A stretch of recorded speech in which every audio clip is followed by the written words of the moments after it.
Pourquoi apprendre à lire uniquement les 22 arcanes majeures du tarot de Marseille? Il y a deux raisons principales. Moins tu vas avoir de cartes, plus tu vas faire appel à tes capacités intuitives, à tes ressentis ou à des capacités, pourquoi pas, de clairvoyance. Attention, je parle bien de capacité et non de don. La deuxième raison est très simple aussi. Lorsque tu sauras maîtriser tes 22 arcanes majeures du tarot de Marseille et ainsi faire de la vraie voyance, eh bien, tu seras capable de lire n'importe quel jeu de cartes divinatoire. Afin que tu comprennes au mieux mes propos, je vais t'expliquer la différence qu'il y a entre les trois catégories de jeux divinatoires. La première catégorie, ça va être en fait les cartes à jouer, le jeu de 32 ou de 54 cartes. La deuxième catégorie, eh bien ça va être les tarots, donc dedans est inclus le tarot de Marseille. Et la troisième catégorie, en fait, eh bien c'est les oracles. Tout d'abord, je vais te parler de la première catégorie, c'est-à-dire les cartes à jouer. Donc, bien entendu, avant, les gens, depuis très longtemps, jouaient avec ces cartes. Et à un moment donné, ils se sont dit, tiens, si on pouvait leur donner des interprétations, eh bien, peut-être qu'on pourrait y capter des messages et faire des prédictions avec. C'est à ce moment-là qu'est née la cartomancie. Et oui, lorsque tu parles de cartomancie, normalement, tu parles de divination par les cartes à jouer.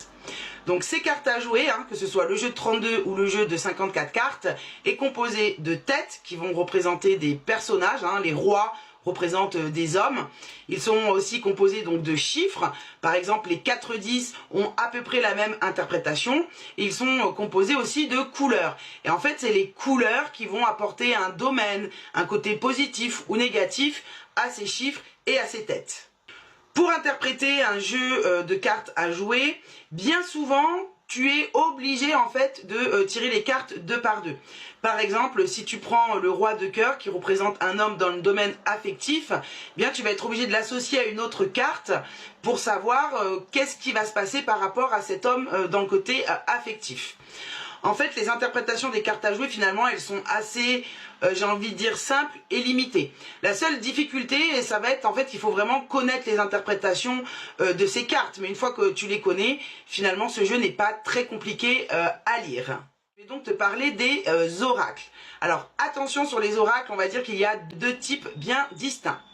Donc, tu vas avoir l'oracle divinatoire et l'oracle qu'on peut appeler de guidance. Je te montre un exemple.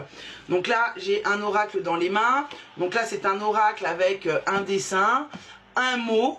Et ça, c'est un oracle divinatoire. En ce qui concerne les oracles de guidance, ça va ressembler plutôt à ce type de carte. Tu as un dessin et souvent un texte. Le texte, en général, il est bienveillant, motivant. Voilà, c'est plus un message. C'est pour ça qu'on va appeler ça un oracle de guidance. Alors, il faut bien comprendre une chose, c'est que c'est quasi impossible de faire de la divination avec ce type de carte.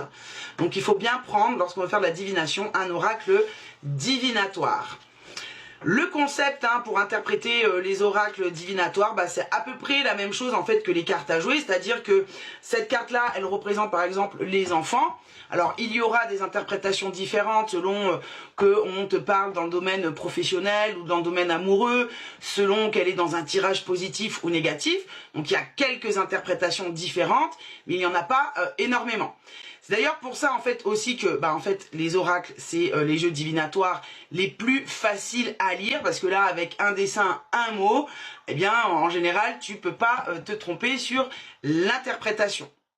On va passer tout de suite maintenant au tarot de Marseille.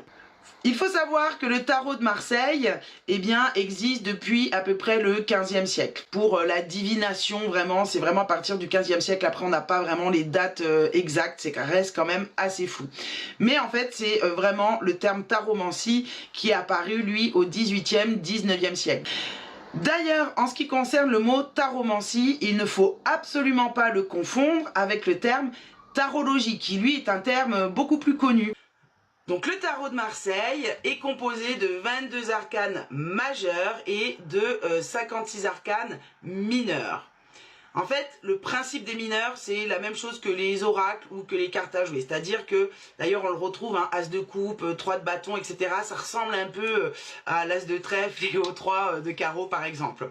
Donc, il y a ce même concept. C'est-à-dire que les mineurs, elles ont des interprétations assez basiques, assez limitées. Il y en a plusieurs pour une carte, selon le positif, le négatif et le domaine. Mais ça reste quand même assez succinct, assez fermé, assez limité dans leurs interprétations. En ce qui concerne les arcanes majeurs, et c'est donc ce qui nous intéresse dans cet atelier, eh bien, c'est que chaque arcane majeur va avoir énormément de possibilités d'interprétation. Prenons l'exemple du chariot. Cette carte, hein, si je prends l'oracle des miroirs, eh bien, elle va pouvoir représenter cette carte, la carte du carrefour, du chemin à prendre, la carte du travail, la carte de la victoire. Elle va pouvoir aussi représenter la carte de la chance, la carte de l'ouverture, la carte de l'étranger, la carte du contrat, la carte du compromis, la carte du voyage, la carte de l'homme et la carte de l'examen. Et encore, hein, cet arcane du tarot de Marseille va aussi représenter tout ce qui a un rapport avec les transports, les voitures, les avions, les véhicules. Et ça, par exemple, dans les arcanes, dans les cartes d'oracle, tu as assez peu de cartes qui vont représenter les véhicules, par exemple. Donc tu vois que une arcane majeure vaut en général pour une dizaine de cartes d'oracle. Je te prends un autre exemple qui est la carte du diable. Elle va pouvoir représenter l'argent, l'instabilité, la trahison, la sexualité, le retour de karma, la jalousie, l'amour aussi, et oui, et le miroir de nous-mêmes et surtout dans nos démons. Et encore, il y a d'autres interprétations possibles pour cette carte du diable et pour cette carte du chariot qui ne sont même pas dans les oracles. Donc tu vois, c'est quand même avec moins de cartes que tu vas pouvoir voir le plus de choses. Mais pour ça, bien entendu, eh bien, il faut s'entraîner, il faut s'exercer et tout ça avec la bonne méthode.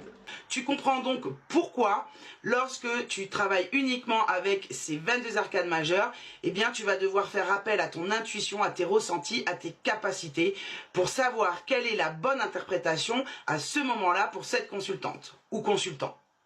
Et surtout, une fois que tu sais lire ça, eh ben, tu pourras lire n'importe quel jeu divinatoire.